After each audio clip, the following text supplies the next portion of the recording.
آره اینجا منطقه قدیمی این شهر. در و دیوار رو نگاه کنید. ولی بیزنس های موفق و بیزنس های شلوغی توی منطقه هستش.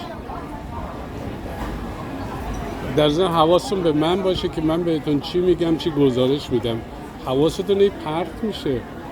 آره نگاه کنید این در و دیواره و ببینید حالا این رستوران چقدر شلوغه.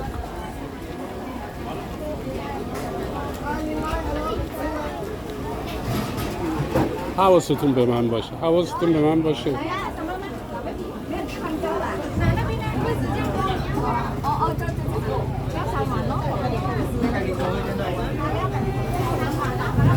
منو نگاه کن. منو نگاه کن.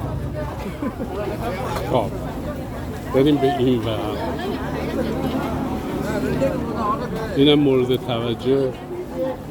اینا ارزونن البته. اینا فکر کنم $1 $2 باشه. اون ور ساختمون هم نگاه کنیم. ساختمون همه قدیمی هن اینجا. حالا بریم به این ور.